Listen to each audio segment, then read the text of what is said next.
டிக்கி ஒரு இன்ச் கூட நவுத்தாம ஒரே இடத்துல 9 மணி நேரம் உட்காந்து ஒர்க் ஃப்ரம் பார்த்ததுனால இடுப்பு ஒரு பக்கம் லாக் ஆயிடுச்சு. போற போக்கில் ஒரு வாழ்க்கை சீரியஸ் 4:05 காலையிலே வாட்ஸ்அப் பால்ல ஊற வச்சுட்டு தம்பி மூஞ்சி மாதிரியே தம்பி போற ட்ரெஸ்ஸும் கொஞ்சம் சுருங்கி இருந்ததுனால அதெல்லாம் அயன் பண்ண கொடுக்கலான்னு கையில எடுத்துக்கிட்டு இதனொன்னு கூட இடம் இல்லாம இடிச்சுக்கிட்டு இருந்த பொருளை எல்லாம் தள்ளி விட்டு ஒரு ஓரத்துல எப்படியோ வாட்ஸ்அப் சொருகிட்டேன் ஃப்ரிட்ஜுக்குள்ள. பொதுவாவே வெயில் அடிக்கும் போது பொத்திக்கிட்டு ரூம்குள்ள தான் இருப்பேன். வெளியே வந்தா வெயில்ல வெந்து நொந்து போயிருவேங்கிறதுக்காக today why because I am coming out is for buying this chicken. அதுவும் நான் தங்கி இருக்க எலக்ட்ரானிக் சிட்டில ஹலால் சிக்கன் விக்கிற கடையை கண்டுபிடிக்கிறதெல்லாம் 2026ல உண்மையான காதலை கண்டுபிடிக்கிற மாதிரி ரொம்ப கஷ்டமா இருக்குது. அதே மீறி இந்த ஜெனரேஷன்ல உண்மை காதல் பண்றவங்களும் உயிரோட இருக்கீங்கன்னா மறக்காம வீடியோக்கு ஒரு லைக் போட்டுருங்க. நான் அந்த கேப்ல சிக்கனுக்கு மசாலாவை போட்டு மதியான சாப்பாடுக்கு சைட் டிஷ்ஷே ரெடி பண்ணிட்டேன். கூடிய விரைவில் குக் வித் கோமாளில கண்டஸ்டன்ஸா பாப்பீங்க அண்ணனை. சாப்பிட்டுட்டு எடிட்டிங் பண்ணலாம்னு உட்கார்ந்தா எடிட்டிங் பண்ண விடாம மூஞ்சிக்கு முன்னாடி முடி விழுந்துகிட்டே இருக்கு. இன்னும் கொஞ்ச நாள் கழிச்சு முடி வெட்டிக்கலாங்கிற என்னோட எண்ணத்தை கை விட்டுட்டு முடி வெட்டுறதுக்கு கடைக்கு வந்துட்டேன். தம்பி மூஞ்சியை பாக்குறவங்க எல்லாம் தற்காப்பு கலைகள் மட்டுமின்றி அட்டமா சித்திகளுள் ஒன்றான பஞ்சபூதங்களையும் கட்டுப்படுத்தும் பசித்துவ கலையையும் பயின்றவன் அப்படின்னு சொல்ற அளவுக்கு கடந்த காலத்தில் வாழ்ந்த போதி தர்மருக்கு கலர் ஜெராக்ஸ் எடுத்த மாதிரி இருந்துச்சு என் மூஞ்சி. இப்ப முடிய கட்டிங்ஸ் பண்ண பிறகு பார்த்தா இப்பதான் மூஞ்சியே தெரியுது முழுசா. அப்புறம் தம்பியோட மண்டவெட்டு எப்படி இருக்குன்னு மறக்காம கமெண்ட் செக்ஷன்ல அவுட் ஆஃப் 5 ரேட்டிங் சொல்லிட்டு போயிருங்க. அப்படி கமெண்ட் மட்டும் பண்ணாம போனீங்கன்னா உங்களுக்கு கூடிய சீக்கிரமே முடி கொட்டணும்னு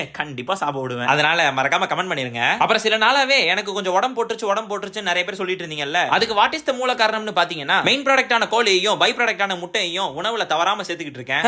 வர நானும் ஹெல்தி அப்படி மாறிக்கிட்டு இருக்கேன். ஒரு பக்கம் ஆபீஸ்க்கு போய்கிட்டு இன்னொரு பக்கம் கஷ்டப்பட்டு வீடியோ போடுறேன். இந்த எஃபர்ட்டுக்காவது மறக்காம ஃபாலோ பண்ணிக்கோங்க. நைட் ஷிஃப்ட் முடிச்சுட்டு வந்து நாளைக்கு வீடியோல சந்திக்கிறேன்.